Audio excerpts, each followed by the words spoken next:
Hello and welcome back to goldstocktrades.com. Today we have a new and special guest with us, Greg Eisenor. Greg is CEO of ROS.V Gold, which can be traded as ROS on the TSX Venture, and it also can be traded in the US as RCGCF. Thanks, Greg, for being here with us today and for giving us an introduction to ROS.V Gold. Well, Jeb, it's my pleasure to be here. My pleasure indeed. I'll just give you a bit of background on myself, if it's okay, Jeb.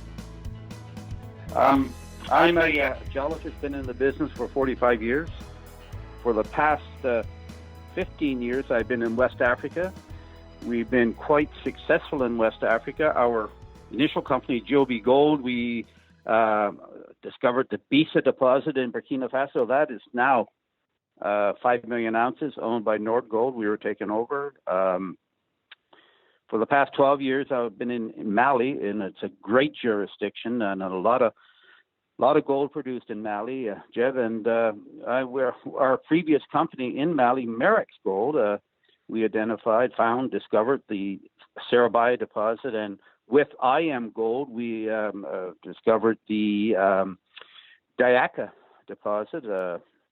Diaka is about 2 million ounces now. IM Gold took us over 2 years ago, and we've been back in Mali and working in the area that I know well. And we've I took over ROS.V about 2 years ago and put in our project, the Candiola project. I funded it myself up to $750,000, put the land position together. In summary, we did grassroots exploration, the same as we've done before. Got some great anomalies in a very productive area, and made a discovery. We are now drilling that off now. So, Greg, before we get into your project and we start discussing what might be interesting with your project, let's talk about West Mali. I know what's been in the news recently is a major expansion and the great success that B2 Gold has had there recently. I also know that IM Gold has had a lot of success in Mali. I think Endeavor. Maybe you can give us a background of what's going on now in West Mali that's really attracting a lot of interest from the majors. Well, Mali and West Mali in particular has always attracted the majors. I think it's really the interest there is centered around the Senegal-Mali share zone, the Sadiola mine, Yatila, owned by IM Gold and Anglo. That's a 200-kilometer long share zone, very productive. Rand Gold is there with the Lulu mine and the Gunkoto mine. Several million ounces. Endeavor, as you say, with the Tabakoto. IM Gold is there with the Boto deposit, and it's just an extremely prolific area. And I guess the newest and best one, maybe not the best, is B2 Gold there with Fekola, and that's an incredible deposit, 5 million ounces going through an expansion. They're a very low-cost producer, well-run, and we're not far from them with our new project, the Candiola project. Fekola is undergoing an expansion. I think what makes that so attractive is the good grade and it's getting bigger.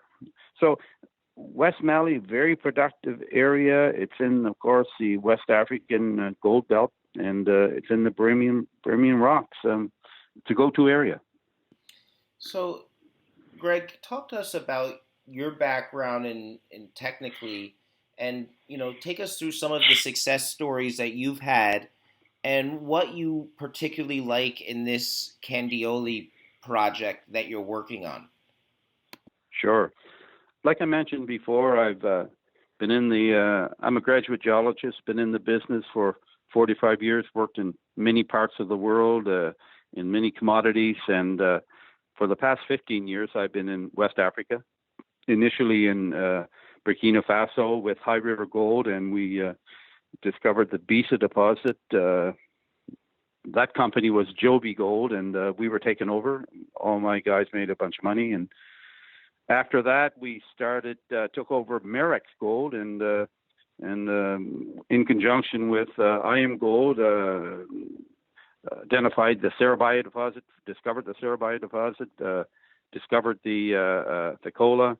I guess combined there's probably about 2.5 million ounces so far, getting bigger.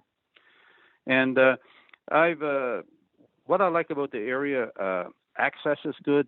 It's easy exploration. It's very productive.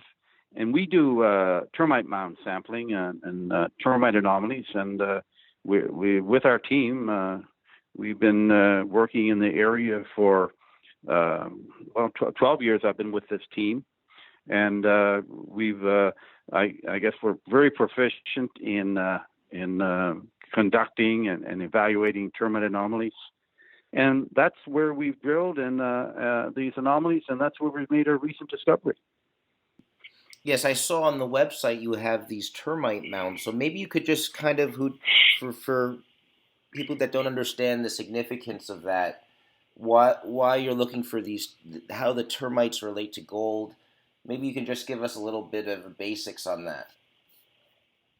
Sure, Jeb. These termite mounds, some huge, sometimes can go up, be 10, 15 feet high. The termites dig down into the ground to the water table to build their mounds, and they can go 50 meters or more. And the area is just prolific with them. There's termite mounds all over the place, and we sample them. Because when they bring up the samples of the dirt in the soil and in the saprolite below, it carries any gold up with it. So it's much better than a soil sample. It's a much deeper sample, and we've been very fortunate in using these. And we're not the only ones that use these. I mean, it's old technology, but it works. So let's talk about the recent, in 2019, at the end of 2018, you started drilling and you announced a discovery in early 2019 in January, and you're following up on this discovery. Talk to us about this Candioli project and what you've discovered there and what gets you excited for the next round of drilling. Okay. The Candioli project is an extension. It's the extension of the structure that hosts the Sarabia discovery to the south of us that we found with Merrick's. And we know the area very well. We've been there for several years. And what we know about that area is that we're in the Beryllium rocks, which are very productive. We're in an area of gold producers, and the Candioli project has known structures, and depending on what part of the property you're on, there's a large granite intrusive that may be a heat source for some of this. There's lots of structures, and our discovery, as you ask, is right on the Sarabia structure, due north of our Sarabia discovery we made with Merrick. So I like that. We've identified lots of old artisanal orpailleur workings in the area, sampled them. We've see we're there along map structures, so it's all interesting. And the first part of this process is to do your compilation, and then you've got to do your sampling. And when you find these anomalies, these strong anomalies in areas that you initially went into, that where you can see the structures, then you have real strong drilling targets. And earlier this year, you raised money. So could you maybe comment on your share structure and your treasury? We have shy of 200 million shares outstanding. Our last financing was at 14 cents.